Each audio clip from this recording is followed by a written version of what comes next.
A few of you out there might have seen a little show called Freedom Watch. You guys ever see that? Well, we got some big news. Starting September 14th, and y'all are the first people to hear this, starting September 14th, Freedom Watch is going to be on every day, 4:30 to 5 p.m. Eastern Time. We all got to tune in, give support, and email Fox News. Let them know over foxnews.com that you appreciate them having the judge on, because he is taking off. He is going to be all over the place. FoxNews.com, 4:30 to 5 every day. You guys got to tune in. And I don't think our next guest needs very much introduction. Ladies and gentlemen, Judge Andrew Napolitano.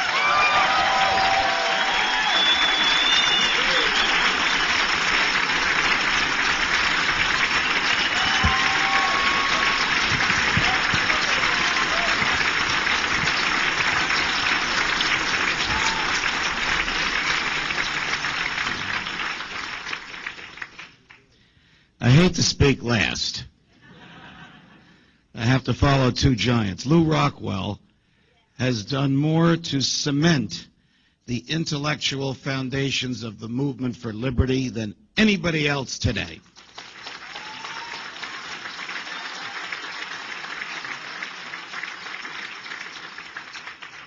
And Tom Woods has explained in his runaway, easy-to-read bestseller Meltdown how we got in this mess better than anybody else today.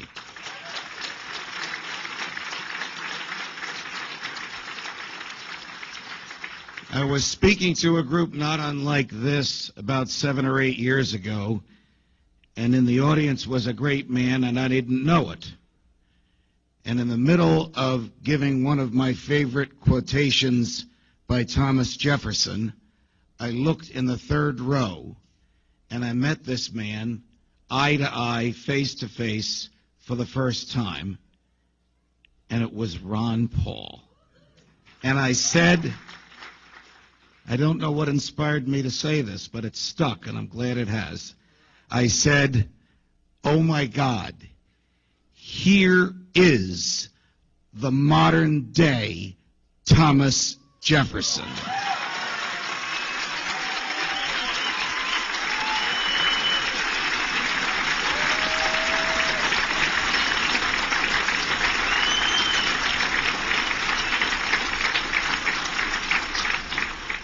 I'll tell you a crazy story about how I got my start at Fox. I have not hesitated for one bit to criticize George W. Bush. He has shown less fidelity to constitutional government than any president since Abraham Lincoln.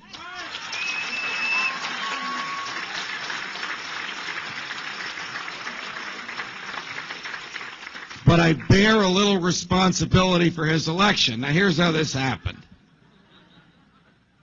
It's December of 2000.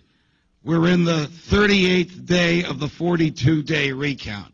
All vacations at Fox are canceled. All weekends at Fox are canceled. I'm sleeping on the couch in my office. We're going 24/7, round-the-clock live, and I'm the expert in Florida election law. And one night, I'm on air with Britt Hume. I'm in New York. He's in D.C. Through the magic of television, it looks like we're in the same room. And all of a sudden, in the middle of he and I talking, you know, one of those swoosh alerts that Fox does about 8 or 9 times a minute, it seems. One of those alerts comes down, and the alert is that the Florida Supreme Court has just come down with its third ruling on the recount. And it has ordered that the recount resume not only in the 4 counties that Al Gore, this will all come back to you, has challenged, but in all 70 counties of the state of Florida. People are ready to pull their hair out. They want this thing to be over with. And we understand that Governor Bush's lawyers are going to appeal this decision of the Supreme Court of Florida to the United States Court of Appeals for the 11th Circuit in Atlanta. Hume says to me, what do you think about that? And I said, well, that's wrong. The Court of Appeals, without getting too technical, in Atlanta does not have jurisdiction to hear an appeal from the Florida Supreme Court. And he said, well, what should Bush's people do? I said they should get in their cars and drive to Georgetown, which is where Justice Anthony Kennedy lives. He hears emergent appeals from the area of the United States where Florida is, and they should knock on the door of his house and file an emergency appeal, and with the stroke of a pen, he can stop the decision of the Florida Supreme Court and then poll the other 8 justices. End of Hume's show. I go upstairs to take a nap, because in 3 hours I'm on with O'Reilly. You need all the rest you can get for that.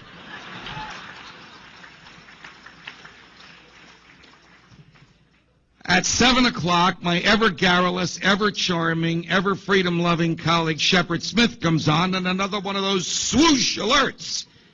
And the alert is this: lawyers for Governor Bush have just been cited in Georgetown, looking for the house of Justice Anthony Kennedy. And then, as only Shep can do, he looks in the camera and he goes, do you know what this means? This means that George W. Bush is watching Fox. And he's getting his legal advice from Judge Napolitano.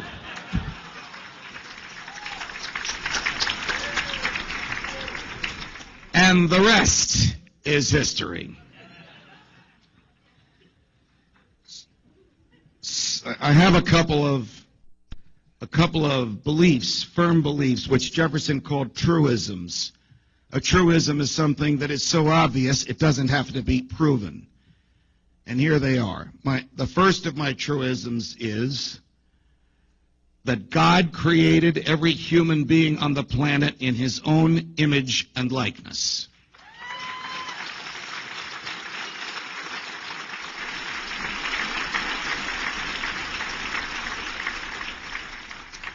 And because he is perfectly free, he has created us in a state of perfect freedom.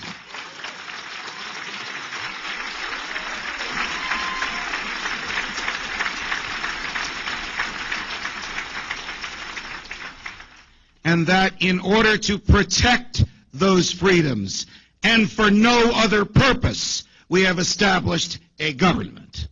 And the only legitimate role of the government is to protect human freedom.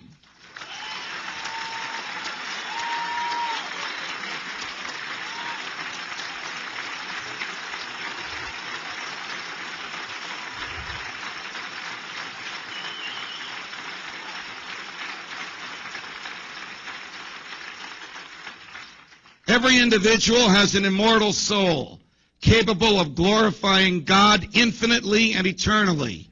The government is just an artificial organization based on fear and force.